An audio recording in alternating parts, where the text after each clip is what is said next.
धियो पूर्णमदः पूर्णमिदं पूर्णात् पूर्णमुदच्यते पूर्णस्य पूर्णमादाय पूर्णमेवावशिष्यते। ओम शांति शांति शांति। शंकरं शंकराचार्यं केशवं बादरायणं सूत्रभाष्यकृतौ वन्दे भगवन्तौ पुनः पुनः। ईश्वरो गुरुरात्मेति मूर्तिभेदविभागिने व्योमवद्व्याप्तदेहाय दक्षिणामूर्तये नमः। ओम शांति शांति शांति।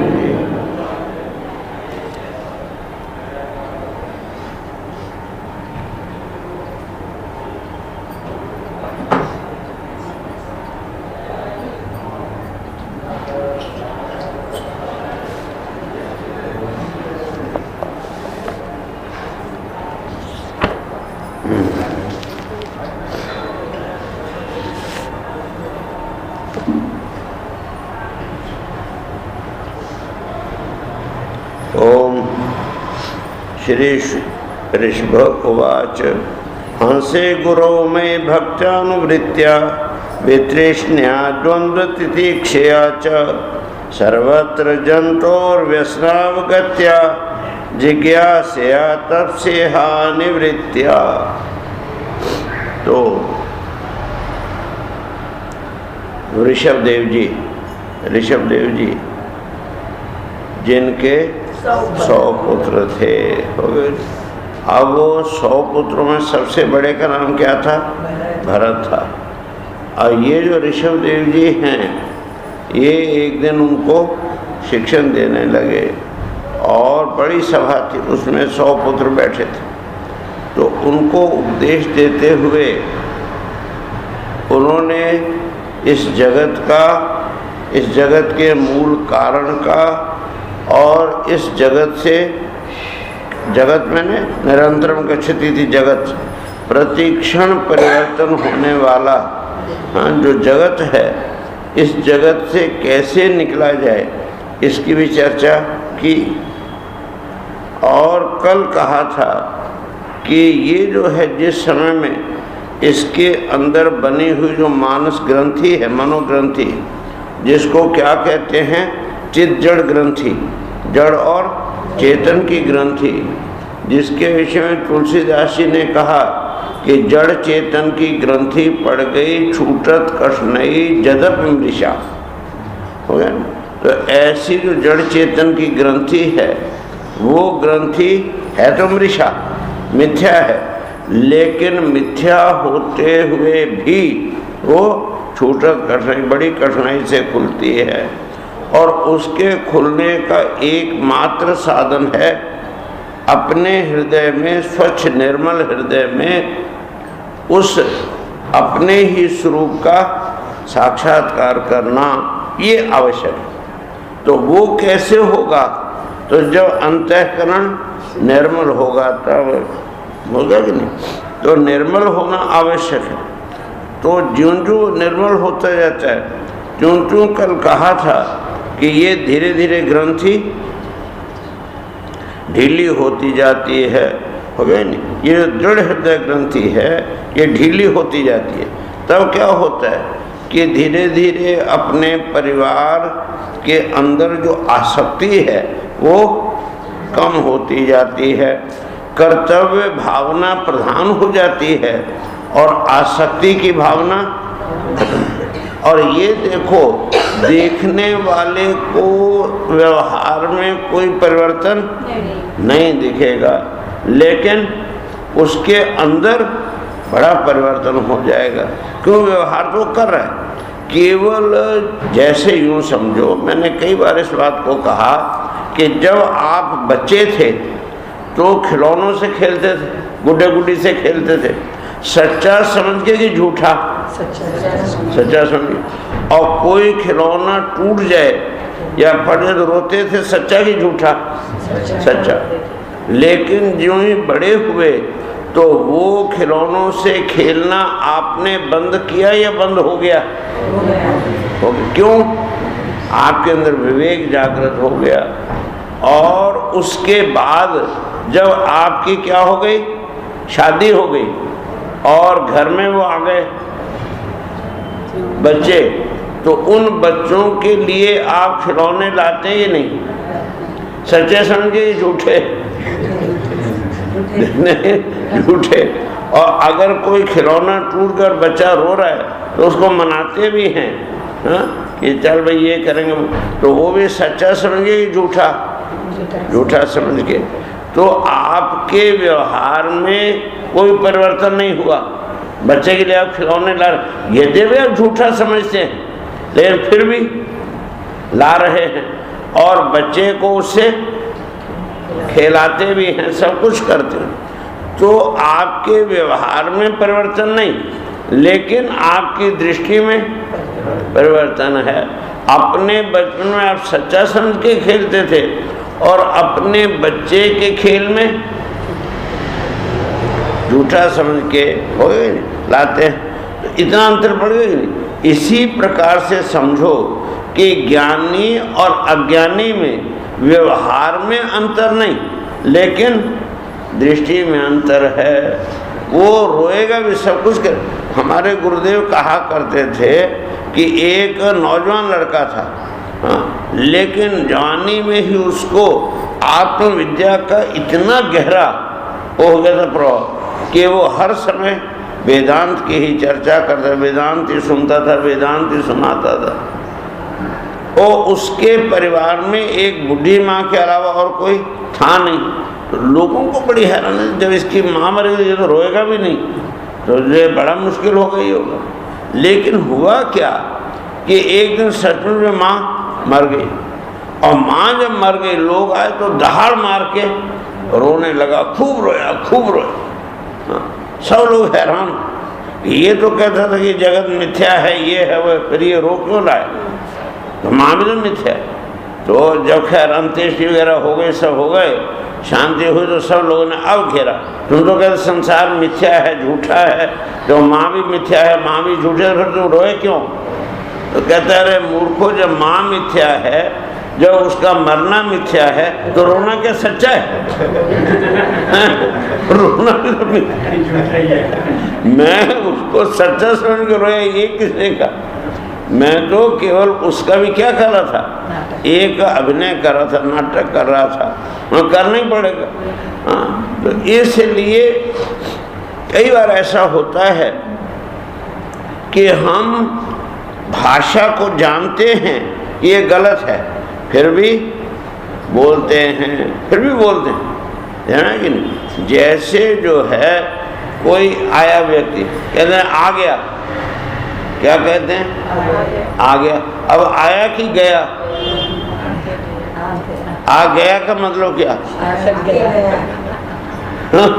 लेकिन मैं तो मर गया स्वामी, मर गया रे कहते हो कि नहीं? अब ये बताओ, मरा हुआ कभी रोता है? हाँ, फिर लेकिन बोलते हो। तो इसी तरह से कोई भी जो ये है भाव है, जैसी भाषा है उसके अनुसार ही बोलना पड़ता है। आप गाड़ी में वृंदावन से आ रहे थे हरिद्वार, हाँ, तो जो ही ज्वालापुर के पास पहुँचे, लो हरिद्वार आ गया, कहते हो कि नहीं?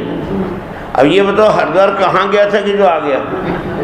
हाँ? आप आए कि हरिद्वार आया? बोलो भाई। लेकिन कहते वही हैं कि हरिद्वार आ गया, कहते हो ही नहीं, सभी लोग बोल। अब इस बात को हम जानते हैं, लेकिन फिर भी हम बोलते वैसे ही हैं, जानते हुए भी वही बोलते। क्यों? हम भाषा को क्यों बिगाड़ें? जो आम रुचि है उसी के अनुसार बोलना पड़ता है। इसी प्रकार से ज्ञानी सब समझता है और समझता हुआ उसमें फंसता भी नहीं, लेकिन व्यवहार ऐसा ही करता है जैसा सामान्य लोग करते हैं। हो गया ना? तो इस बात को कहा था कल कि ऐसा करने से वो उसकी जो पत्नी है, उसके जो पुत्र हैं, उनके प्रति उसकी आसक्ति का जो बंधन है वो करता जाता है, ढीला होता जाता है ना। और ज्यों ज्यों ढीला होता जाएगा, त्यों त्यों उसका अंतःकरण जो उसमें से वो वासनाएं भी अपने आप ही कम होती जाएंगी। और वो जो दृढ़ हृदय ग्रंथि है वो ढीली होते होते वो जो भाव था दाम्पत्य भाव वो निवृत्त हो जाता है। और संसार का हेतुभूत कौन? अहंकार। कई बार हमने कहा कि शिव जमा अहंकार बराबर है जीव। Shiv plus ego is equal to jeev और jeev minus ego is equal to Shiv. तो शिव के साथ अहंकार जुड़ जाए तो जीव बन जाता है, और जीव में से अहंकार निकल जाए तो शिव बन जाता है। तो और जीव का मतलब संसार। जीव किसके लिए? संसार, संसारी तो जीव है। तो ऐसी अवस्था में संसार की निवृत्ति किससे होगी? अहंकार के परित्याग से होगा नहीं। और ये जो अहम और अहंकार, इन दोनों में जो अंतर है उसको भी हमेशा ध्यान में रखो। अहम शब्द का अर्थ है क्या? आत्मा। अहम का अर्थ है आत्मा। गीता के 10वें अध्याय में भगवान ने कहा अहम आत्मा गुडाकेश, अहम आत्मा। इसका अर्थ क्या है? कि मैं आत्मा नहीं, मैं आत्मा है। क्या? मैं आत्मा है। कहाँ? सर्वभूताशय स्थित, संपूर्ण जितने भी प्राणी मात्र हैं उनके हृदय में स्थित है। और अहम आदिश्य मध्यंच भूता नाम अंत्येव च, ये अहम ही संपूर्ण भूतों के आदि मध्य और अंत में यथार्थ स्वरूप है। इसका अर्थ क्या हुआ? कि अहम एकमात्र आत्मा का नाम है, और उसके साथ जो कार जुड़ जाए, कार शब्द का अर्थ है जो न हो उसको जोड़ देना, उसका नाम कार है। तो अहंकार का अर्थ है कि जो अहम नहीं है उसमें अहम भावना करने का नाम ही अहंकार है। ध्यान है जी। तो अहम मैंने आत्मा, तो मैं आत्मा, इस ये तो है सत्य, ये तो यथार्थ है। लेकिन इसके अतिरिक्त अब जो कुछ भी बोलेंगे वो सब क्या होगा? अहंकार ही होगा, है ना। मैं जीव हूँ, मैं मनुष्य हूँ, मैं भक्त हूँ, मैं स्त्री हूँ, मैं पुरुष हूँ, यहाँ तक कि जैसे ईश्वरो हम, ये क्या है? अहंकार है। 16वें अध्याय में बताया। इसी प्रकार से दासोहम, दासानुदासोहम, ये भी क्या है? ये भी अहंकार है ना। वो बात अलग है कि बड़े उस अहंकार को मारने के लिए ये अहंकार फिर भी अच्छा है। ईश्वर के जो है अहंकार से दासता का अहंकार अच्छा, लेकिन है वो भी अहंकार, उसको भी छोड़ना ही पड़ेगा। क्यों? तो जैसा तुलसीदास जी ने कहा, क्या कहा उन्होंने? कि सिया राम में सब जग जाने, करो प्रणाम जोर जुग पान। तो इसका अर्थ क्या हुआ? कि सारे जगत को मैं क्या मानता हूँ? सिया राम रूप देखता हूँ। कौन देखता है? मैं। तो इसका अर्थ हुआ कि दो ही चीजें रह गई संसार में, एक सियाराम और एक मैं। क्या नहीं? ज्ञानी और भक्त में इतना ही अंतर है। भक्त जो है वो ईश्वर को अपने से भिन्न देखता है, परमात्मा को अपने से भिन्न देखता है, और जो ज्ञानी है वो एक ही देखता है। और दोनों बातें एक साथ भी हो सकती। हनुमान जी से जब पूछा राम जी ने कि हनुमान जी आप कौन हैं, तो वो चक्कर में पड़े कि हनुमान जी कह भी रहे हैं तो मतलब जानते तो हैं, अब फिर पूछ रहे हैं कौन है। तो उन्होंने कहा कि ध्यान किया भगवान का और कहा कि भगवान आप किस भाव से पूछते हैं वो तो मुझे पता नहीं, लेकिन मैं ऐसा समझता हूँ कि यदि आपने देह की दृष्टि से पूछा है, मैं जानता हूँ ये देह उपाधि है, लेकिन फिर भी अगर आपने देह दृष्टि से पूछा है तो दासोस्मि, मैं आपका दास हूँ, सेवक हूँ। और शरीर दृष्टि तदंश का, अगर आप शरीर भाव से पूछते कि मैं कौन हूँ जीव भाव से, तो जीव जो है वो क्या है, ईश्वर का एक अंश है। ईश्वर अंश जीव अविनाशी, हो गया नहीं? तो मैं आपका एक अंश। 15वें दिन भगवान ने भी कहा ममैव अंशो जीव लोके जीव भूता सनातन। तो वहाँ भगवान क्या कहना है, मम एव अंशा, ये मेरा क्या है, एक अंश है। कौन? जीव भूता। जीव भूता मैंने जीव बना हुआ। इसका अर्थ है कि वो वास्तविक जीव नहीं है तो कोई तत्व, लेकिन जीव बना हुआ है। जैसे हंडी बनी हुई मिट्टी, क्या हंडी बनी हुई मिट्टी और घड़ा बनी हुई मिट्टी, तो मिट्टी एक ही है या अलग अलग है? एक ही, लेकिन हंडी हंडी है और घड़ा घड़ा है, दोनों एक नहीं है। तो क्यों? दोनों बने हुए, वास्तव में दोनों क्या हैं? मिट्टी। ना घड़ा सच्चा है और ना हंडी सच्ची है। इसी प्रकार से ये जो भी बना हुआ होता है वो नकली होता है, जो भी बना होगा वो। तो इसलिए भगवान कहते हैं जीव भूता है कौन? सनातन। वो सनातन परमार्थिक सतरूप आत्मा रूप वो है, हो गया ना? अहंकार के कारण से जीव भूता, जीव बना हुआ है। कहाँ? जीव लोके। इस जीव लोक में, जीव शरीर में आकर के जीव उपाधि को ग्रहण करके जीव बना हुआ है। तो हनुमान जी कहते हैं जीव दृष्टिया तदंश का, और तत्व दृष्टिया तुमेव अहम, तुम एव अहम। जो तुम है वही अहम है, उसमें तत्व में तो कोई अंतर है नहीं, हो गया। तो ऐसी अवस्था में तीनों एक को ज्ञान है कि नहीं?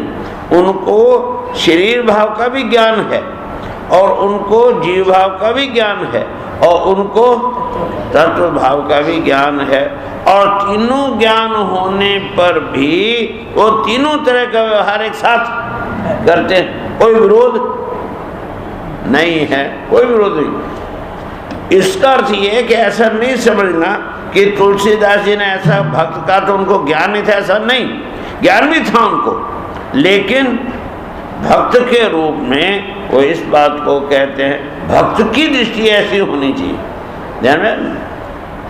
तो अब इस बात को आगे स्पष्ट करते हुए कहते हैं कि वो जो है ऐसे अहंकार को त्याग देता है, और अहंकार को जो त्याग देगा तो सब प्रकार के बंधनों से मुक्त हो जाता है और परम पद को प्राप्त कर लेता है।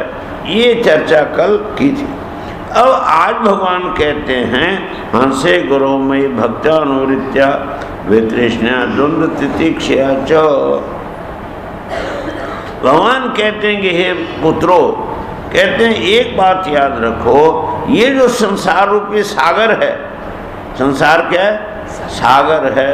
सागर का को कहते हैं संसार, है कि नहीं? तो संसार का अर्थ क्या है? संसरति निरंतरम इति संसार, जो निरंतर प्रवाहित होता रहे, कभी भी खड़ा न हो, उसका नाम है संसार। तो एक नदी चली हिमालय से, कैलाश पर्वत से चली, मानसरोवर में आई, मानसरोवर से एक गुफा के माध्यम से कहाँ आ गई, गोमुख में आ गई, और गोमुख से गंगोत्री आ गई, गंगोत्री से हरिद्वार आ गई, यहाँ से इलाहाबाद काशी होती हुई कहाँ पहुँच गई, गंगा सागर में पहुँच गई। और यही गंगा ही नहीं, जितनी भी दुनिया की नदियाँ हैं वो सब इसी तरह से पहाड़ से समुद्र में जाती हैं। समुद्र में जाने के बाद वो नाम रूपे विहाय, अपने नाम रूप को त्याग के क्या बन गई, समुद्र ही बन गई। तो हमको लगता है कि अब तो अपने लक्ष्य पर पहुंच गई, लेकिन ऐसा नहीं होता।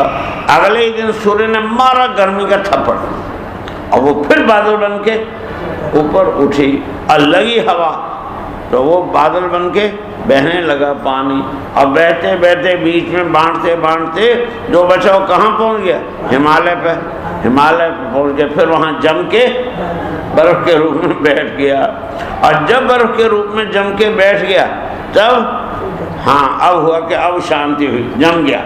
लेकिन उसको जमने कौन देता है, फिर बड़ा थप्पड़ और फिर पानी बन के, तो शांत कहाँ मिली उसको, शांति कहाँ मिली।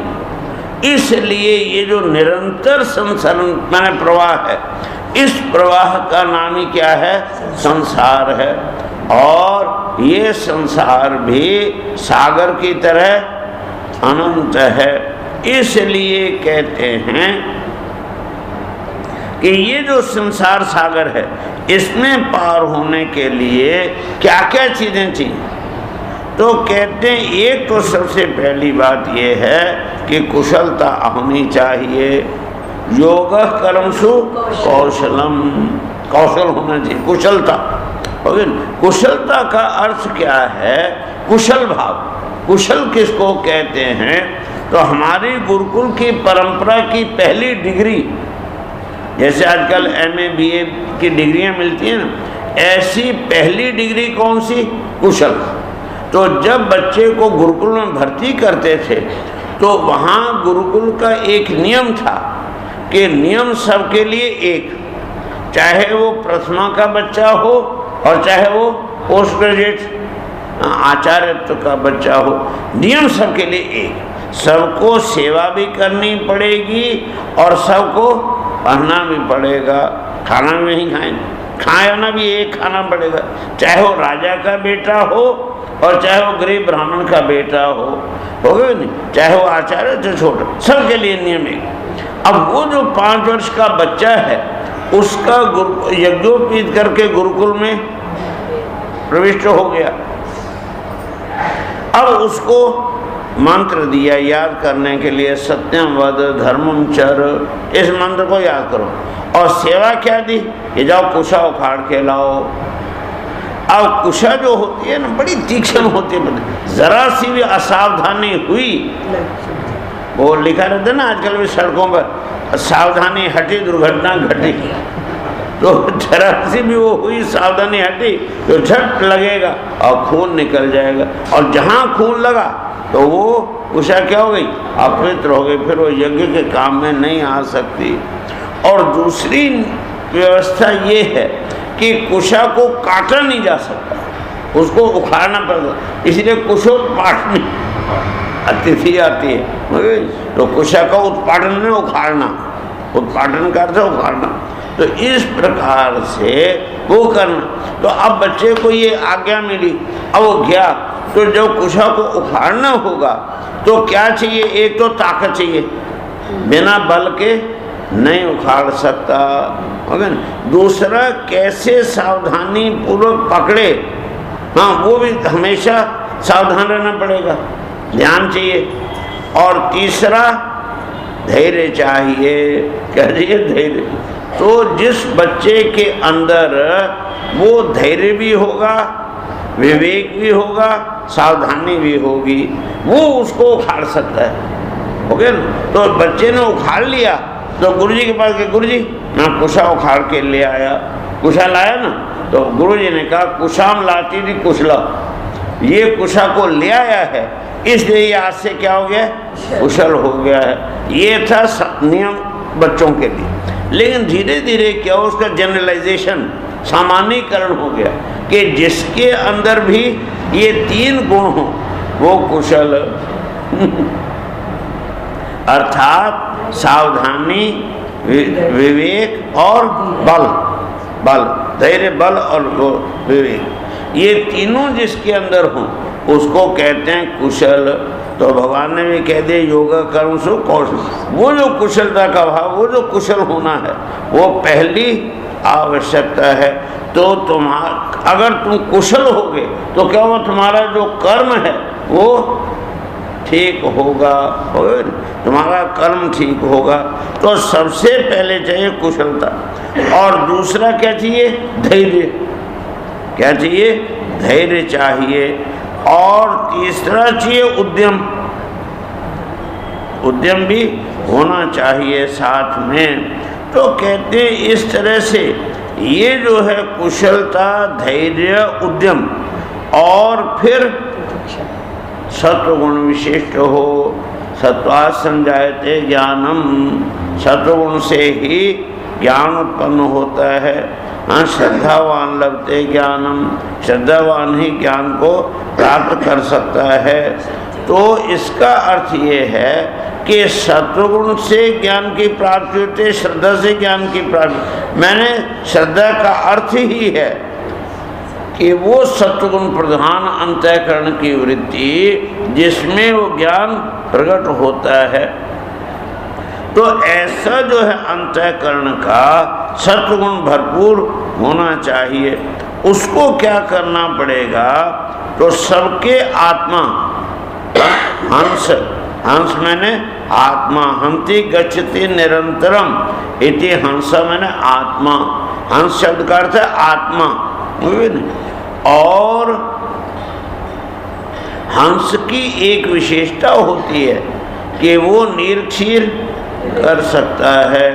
हाँ, पानी और दूध मिला दो तो पानी छोड़ देगा, दूध पी जाएगा, ऐसा कहते हैं। लेकिन ऐसे किसी हंस को हमने तो अभी तक देखा नहीं। लेकिन जो सत्य और असत इन दोनों को अलग कर ले उसको कहते हैं हंस, है ना। सत्य और असत का विवेक करे, और वो जो हंस है सत्य असत का विवेक करना, वही जब दृढ़ता पूर्वक परम विवेक कर लेता है तो उसको कहते हैं परमहंस।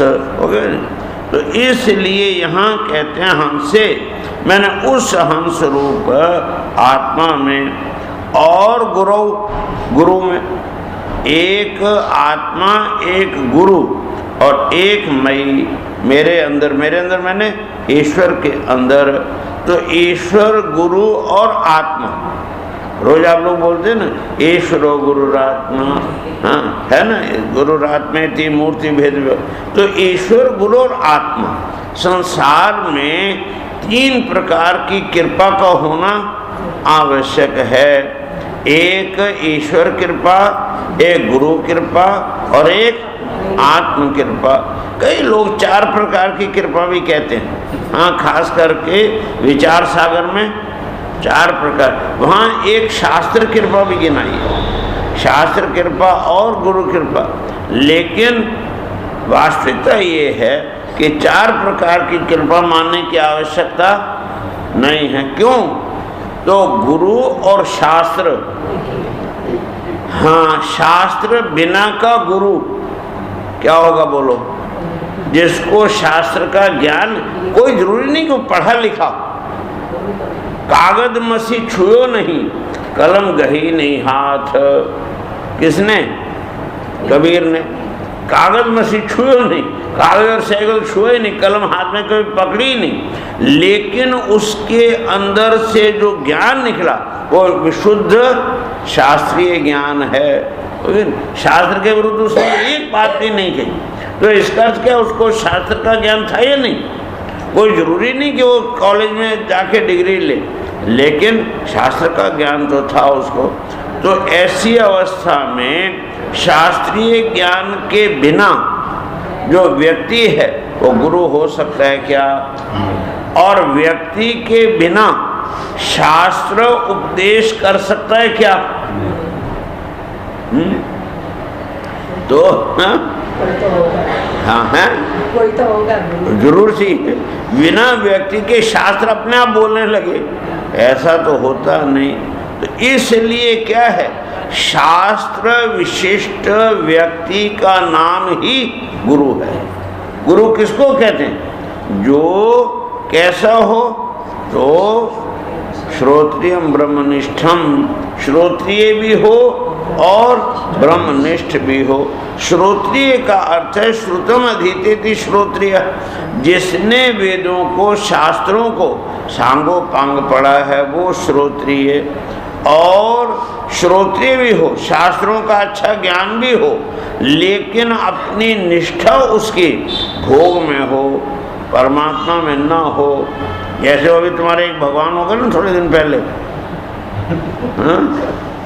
रजनी तो है ओशो, तो ऐसे जो है, तो अब वो नहीं हो सकता, गुरु नहीं हो सकता, ठग तो हो सकता है, लेकिन जब तक उसकी अपनी निष्ठा उसमें नहीं है, उपदेश से क्या होगा, प्रवचनों से क्या होगा, है ना। तो इसलिए कहा कि साथ में क्या होना चाहिए, ब्रह्मनिष्ठ भी होनी चाहिए, उसकी अपनी निष्ठा भी उस ब्रह्म के अंदर, वेद के अंदर, परमात्मा के अंदर निष्ठा भी होनी चाहिए, तब तो वो गुरु बनेगा। तो ऐसी अवस्था में ईश्वर, गुरु और आत्मा, इन तीन की कृपा होनी आवश्यक है। लेकिन उसमें भी पहली जो कृपा है वो किसकी होनी चाहिए, आत्म कृपा। यदि तुम्हारी कृपा तुम्हारे ऊपर नहीं हुई तो ना गुरु कुछ कर सकता है, ना ईश्वर कुछ कर सकता है।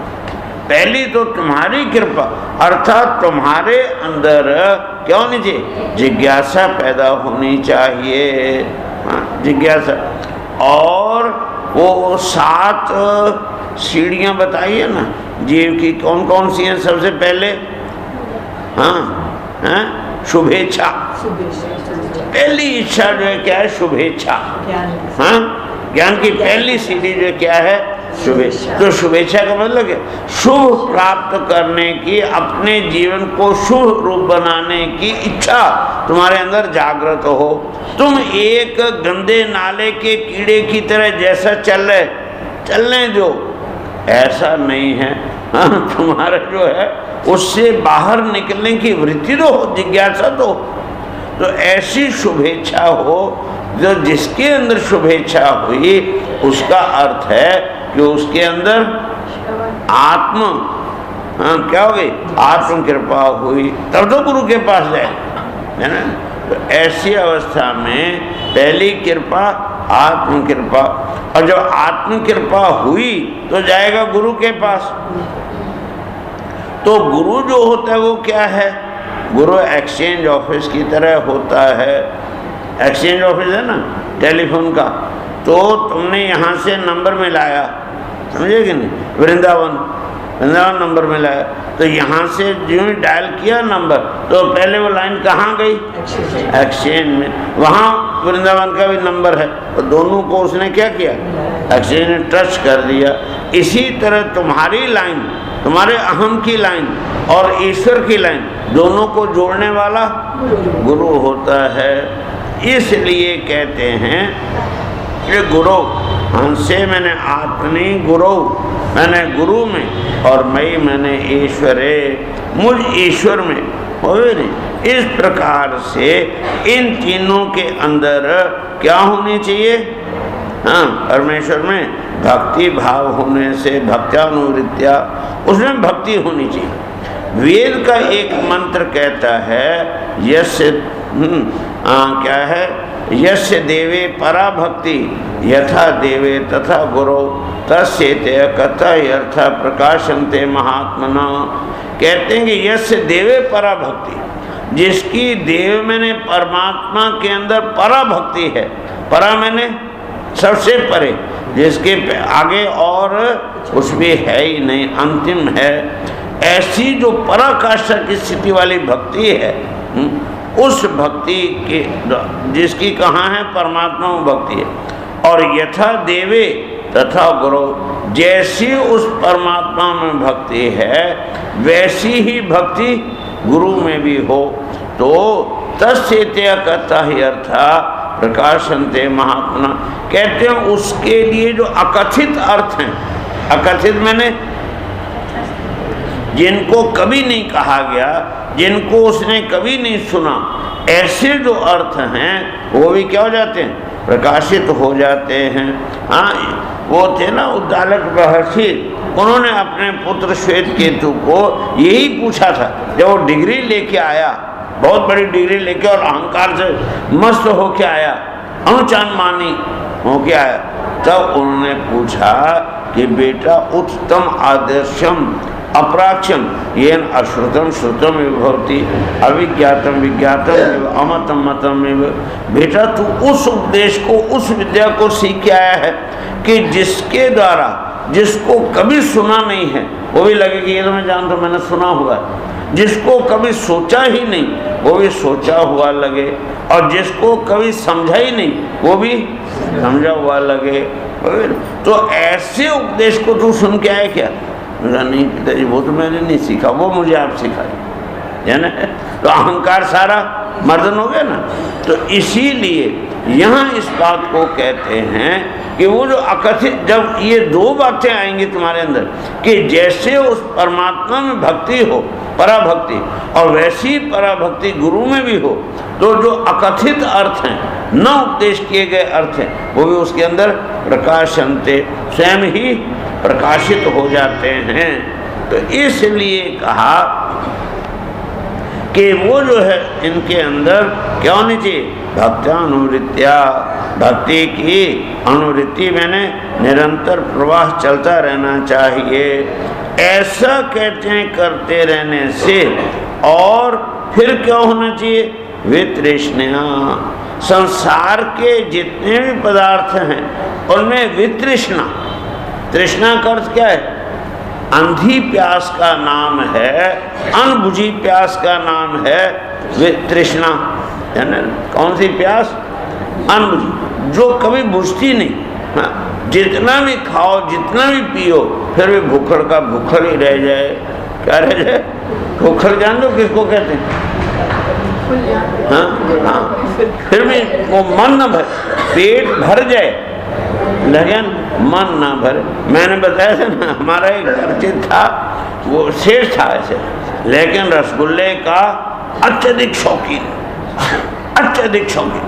रसगुल्ला देखते उसके मुंह में पानी आने लगता था। एक बार क्या हुआ, सारा परिवार कहीं गया हुआ था बाहर, पीछे से कोई आके किसी उसमें निमंत्रण के साथ एक हांडी रसगुल्लों की दे गया।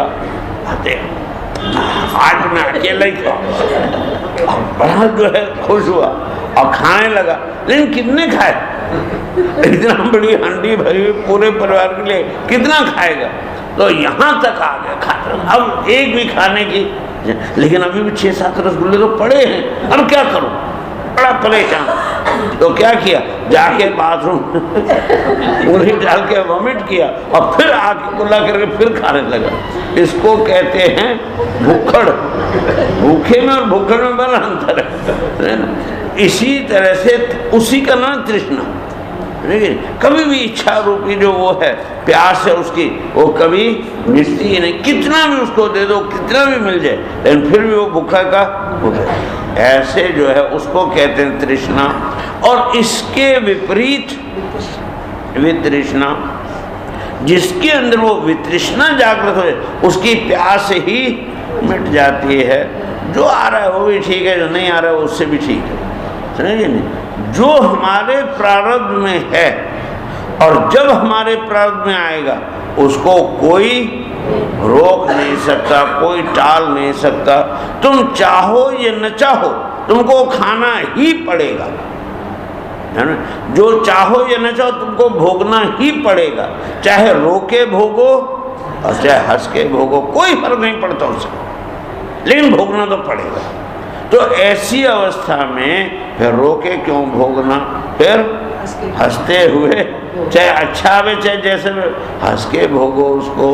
और जो नहीं है तुम्हारे प्रारब्ध में, वो तुम करोड़ कोशिश भी करो तो भी मिलने वाला नहीं। तुम ले भी आओगे, हाँ, चाय का कप ले आए किसी तरह से, बहुत इच्छा थी, लेकिन यहाँ तक आते आते, ओठ तक आते आते हाथ काम गया और चाहे नीचे गिरी। क्या हुआ, क्यों गिरी?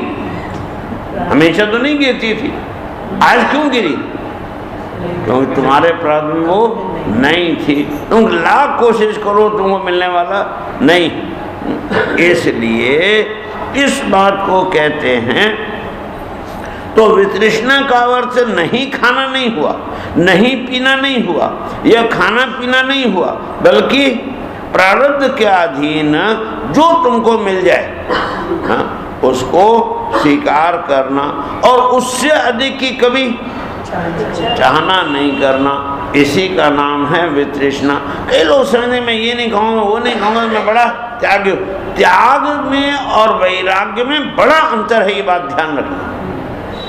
बड़े बड़े त्यागी हुए लेकिन वैराग्य नहीं था। त्याग तो था लेकिन वैराग्य नहीं। तो वैराग्यहीन जो त्याग है वो क्या है? वो उल्टा बंधन है। आसक्ति जो होती है वो दो प्रकार की होती है, एक रागात्मिका और एक द्वेषात्मिका। आसक्ति दोनों है ना। राग है तुम्हारा किसी विषय में तो भी तुम उससे तो चिपक ही गए, और द्वेष है तो भी उससे तो चिपक ही। कल ही हमने कहा था कि किससे चिपकना, अगर तुम ईश्वर से चिपकते हो तो राग से चिपकोगे तो भी मोक्ष, और द्वेष से चिपकोगे तो भी। कंस का द्वेष से मुक्ति होगी, गोपियों की राग से मुक्ति होगी। तो मतलब किसी भी भाव से तुम ईश्वर के अंदर आसक्त हो गए तो मोक्ष, और जगत में हो गए तो बंधन, सीधी सी बात। तो ऐसी अवस्था में वो वितृष्णा होनी चाहिए। और द्वंद्व तितिक्षा। द्वंद्व शब्द का अर्थ होता है, कल बताया था कि एक सिक्के की दो साइड। सिक्का होता है ना, तो इस सिक्के की दो साइड हैं। अब इन दोनों साइडों को आप कभी मिला सकते हैं और अलग कर सकते हो? तो ना तो अलग कर सकते हो और ना कभी मिला सकते हो। इसको कहते हैं द्वंद्व। और 15वें अध्याय में भगवान ने कहा द्वंद्वे विमुक्ता सुख दुख संगेर। ये जो सुख और दुख है ये भी क्या द्वंद्व है। गर्मी सर्दी द्वंद्व है, और जो है धर्म अधर्म पाप पुण्य ये सब क्या है? ये सब के सब द्वंद्व है। राग द्वेष ये भी द्वंद्व है। ये सब एक ही सिक्के की दो साइड हैं। एक को अगर पकड़ोगे तो दूसरी अपने आप आएगी। अंतर इतने के सामने कौन, लेकिन रहेंगे दोनों साथ। स्मृति विस्मृति ये भी द्वंद्व है ना। तो मान लो 20 डिग्री टेम्परेचर है, कहीं का टेम्परेचर 20 डिग्री है। अब वो गर्म है कि ठंडा है? क्यों भाई? ध्यान है। तो जो आदमी 10 डिग्री टेम्परेचर से आ रहा है उसको क्या लगेगा? गर्म लगेगा। और जो 30 डिग्री से आ रहा है उसको तो है क्या, गर्म है कि ठंडा है? ये सब साफ है। इसी तरह सुख दुख आज जितनी भी है, तो ये जितनी भी गर्मी सर्दी है ये आती है और जाती है। एक बार सच्ची बात है, मैं वहाँ से बैठा ग्वालियर से ट्रेन में, और ये जो है मार्च का ही महीना था, तो भयंकर गर्मी पड़ रही थी वहाँ। तो एसी ट्रेन, तो उसमें एसी चल रहा था, तो क्या हुआ? ठंडा बड़ा अच्छा लगा। लेकिन दिल्ली में आते आते वो बंद हो गया। क्यों? ठंडी इतनी होने लगी उनको, वो करना पड़ा पता। और जो ही आगे कश्मीर की ओर बढ़े तो धीरे धीरे उसमें हीटर चलने लगा। रखा उन्होंने 20 डिग्री, ध्यान है कि नहीं? टेम्परेचर जो है रूम के अंदर का 20 डिग्री है, लेकिन चूंकि वहाँ 30 डिग्री था ग्वालियर में, इसलिए उनको ठंडा करना पड़ रहा था। और वहाँ आते आते 10 डिग्री रह गया जम्मू में, तो वहाँ आते आते वो हीटर चलने लगा। हो गया ना। तो ये सब क्या है? ये द्वंद्व हैं। इसी को क्या कहते हैं? द्वंद्व कहते हैं। तो ये जो द्वंद्व है, कहते हैं इसकी क्या होनी चाहिए? तितिक्षा। जरा सी गर्मी आ गई तो हाय हाय, और यही होता है। आप जब भयंकर ठंडी पड़ रही थी तो आप क्या चाहते थे? गर्मी चाहते थे कि ठंडी? और हे भगवान गर्मी भेजो, हे भगवान। तो भगवान ने गर्मी भेज दी, फिर रोते हाय भगवान बड़ी गर्मी है, हाँ इसको। तो भगवान ने बारिश कर दी, फिर रोते। तो मतलब क्या है कि तुम्हारी रोने की आदत हर हालत में रोना, गर्मी में भी रोना, ठंडी में भी रोना, बरसात में भी रोना। अब करे क्या बेचारा भगवान? अब सीधी और क्या, वो बच्चे हमेशा ही रोते रहते, किसी किसी बच्चे के रोने की आदत पड़ जाती, हर कुछ भी जो रोते ही रहे। तो ऐसी अवस्था में अब ये बात अलग है कि तुम्हारे लेने के लिए केवल 2 हाथ हैं और भगवान के देने के लिए 1000 हाथ हैं, बस इतना ही वो देता है। तो हाँ, तो इसलिए कहते हैं, तो ऐसी अवस्था में तुम्हारा कर्तव्य ये है कि उस द्वंद्व के अंदर तितिक्षा ग्रहण करो, अपने लक्ष्य की ओर बढ़ो, बाह्य परिस्थितियों को मत देखो। है ना कि नदी में आपकी नौका चल रही है, अब यदि जिधर को आपकी नौका जा रही है उधर की हवा चल रही हो तो आप बड़े आसानी से चले, लेकिन अगर हवा उल्टी दिशा में चल पड़े तो क्या चलना बंद कर दोगे? हैं? मेहनत ज्यादा पड़ेगी लेकिन चलना तो उधर ही है।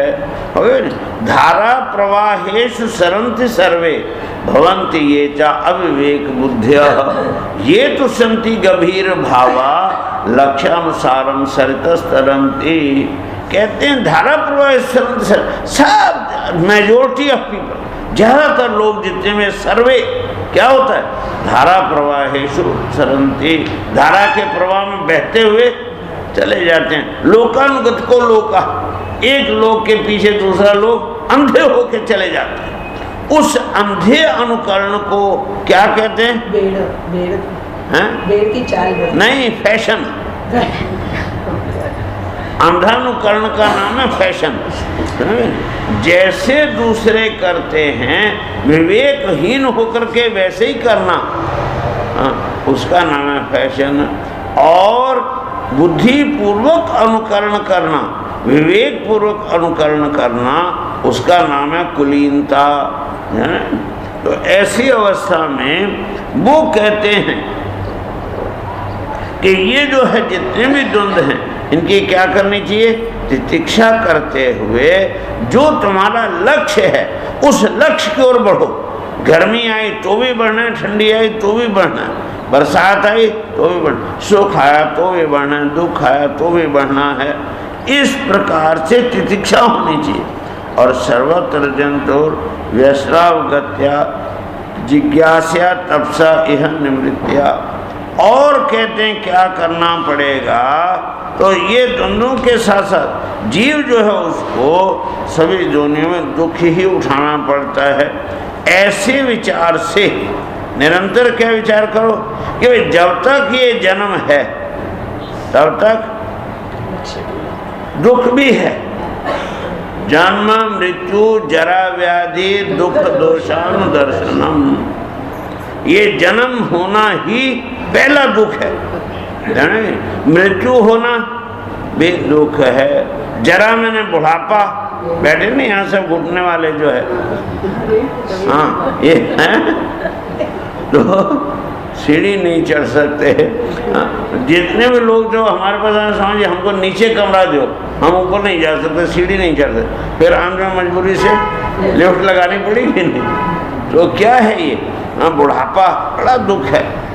हमारे गुरुजी कहा करते थे कि बुढ़ापा जो है वो पापड़ जीवन है। कैसे पापड़?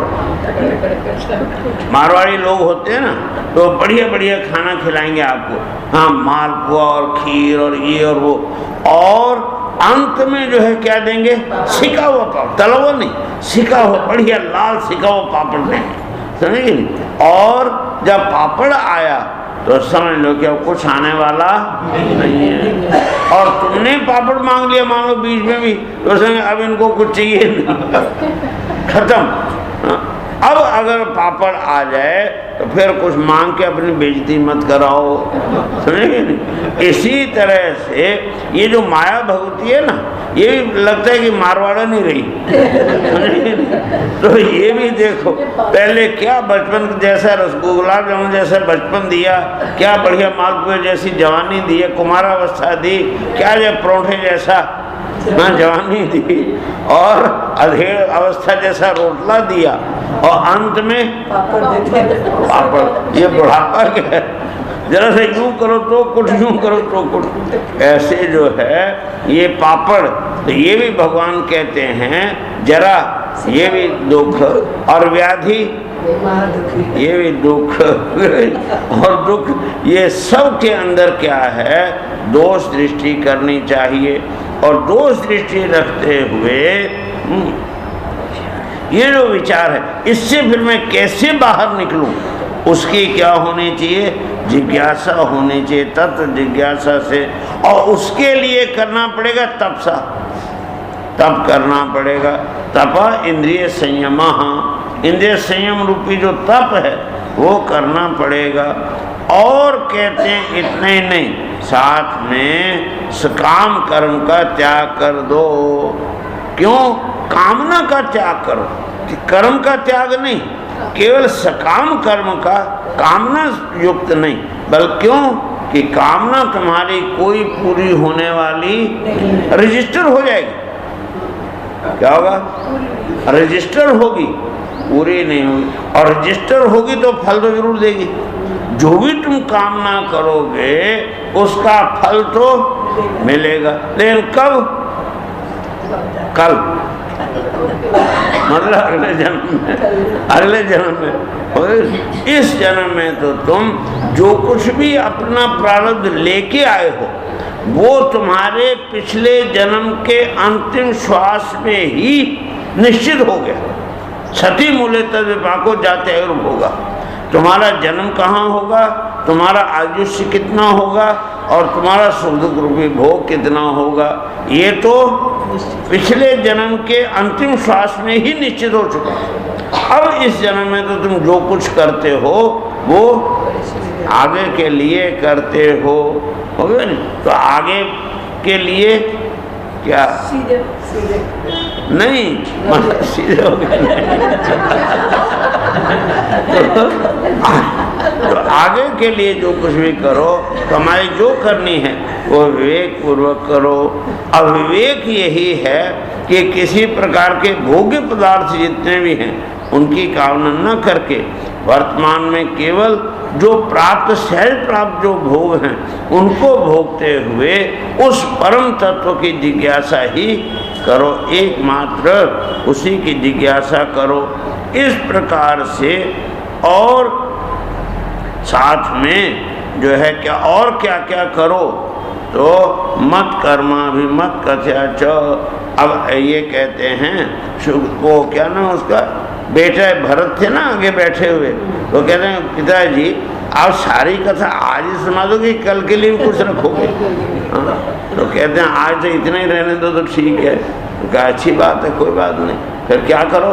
सीधे होकर के बैठो, जोर से हरिओम की ध्वनि करके 1 मिनट एकाग्रता पूर्वक उस सतचित आनंद स्वरूप परब्रह्म परमात्मा का अपने हृदय में 1 मिनट तक एकाग्रता पूर्वक अपने इष्ट देव के रूप में ध्यान करो। हरे ही ओम।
पूर्णमिदं पूर्णात् पूर्णमुदच्यते पूर्णस्य पूर्णमादाय पूर्णमेवावशिष्यते। ॐ शान्ति शान्ति शान्ति। शङ्करं शङ्कराचार्यं केशवं बादरायणं सूत्रभाष्यकृतौ वन्दे भगवन्तौ पुनः पुनः। ईश्वरो गुरुरात्मेति मूर्तिभेदविभागिने